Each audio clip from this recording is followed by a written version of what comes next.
দুর্ভাগ্য আমার যে পুত্র সুখ হয়নি, পুত্র শোক হলো। ঘটনা যার কোনো বর্ণনা দেওয়া যায় না, কল্পনাও করতে পারছি না। আর আমি তো কিছু বুঝতেই পারিনি এখনো কি হলো। ওর মা সকালে রান্না করছিল, একটা ফোন এলো, তারপরে দৌড়ে চলে গেছে এই অবস্থায়। আর এখন এখানে এসে পৌঁছেছি আমরা, তো আমিও কিছু বুঝে উঠতে পারছি না কি হয়েছে, কেন হয়েছে। পুরোটা একটা মিস্ট্রি হয়ে গেছে।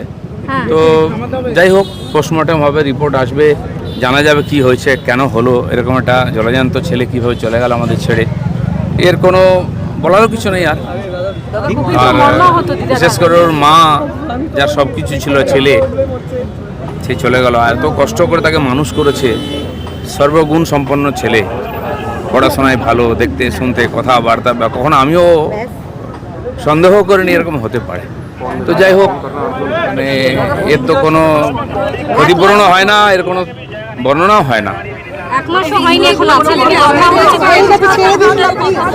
আগের থেকে আমার সঙ্গে ছেলের পরিচয় ছিল, তাকে খেলা দেখাতে নিয়ে গেছি, খুবই ভালোবাসতো। আমার একটা তার প্রতি মোহ এসে গেছিল। দুর্ভাগ্য আমার যে মানে পুত্র সুখ হয়নি, পুত্র শোক হলো। কল্পনা করিনি কোনোদিন আমি।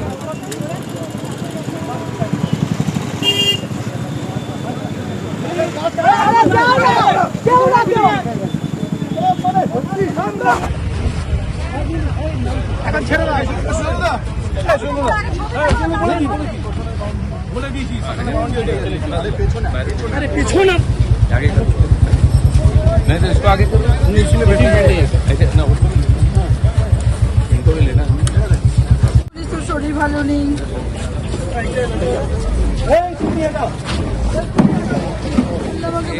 কেন আমি তখনও জানতাম না।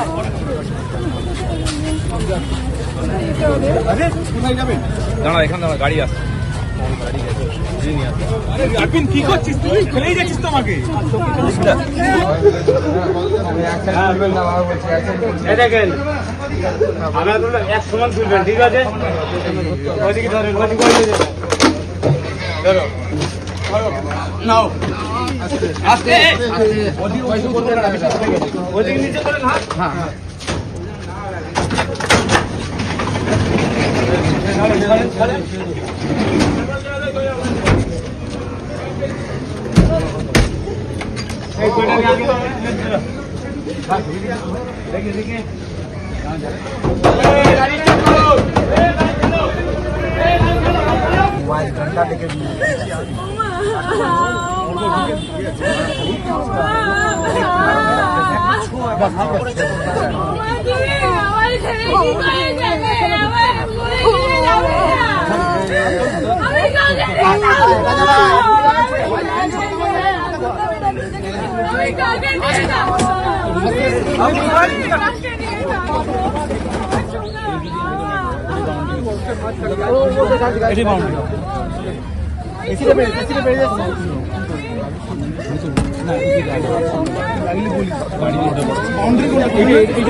না লাগে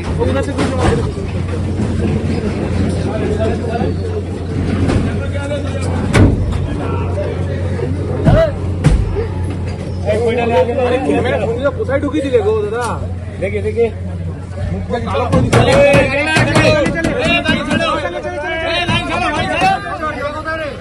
চলে চলে চলে চলো চলো চলো, সরো সরো, গাড়ি ছাড়ো, গাড়ি ছাড়ো।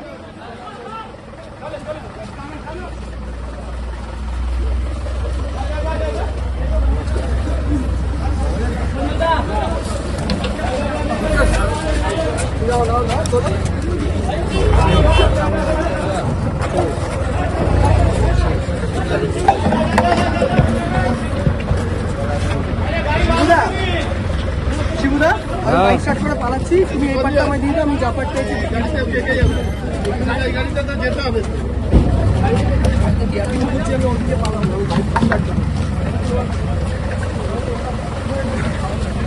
সুদীপ্ত কোথায়?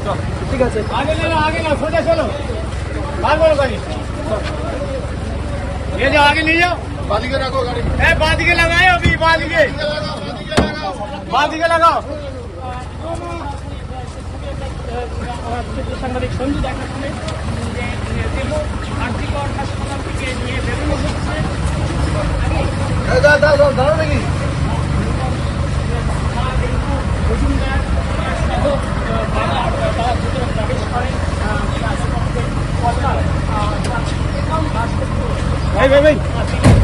প্রবেশ করেন তারপরে কিন্তু পরিবারের সদস্যদের হাতে তুলে দেওয়া হয় এবং সেই দেহ ইতিমধ্যেই বাইরে নিয়ে আসা হয়েছে। সেই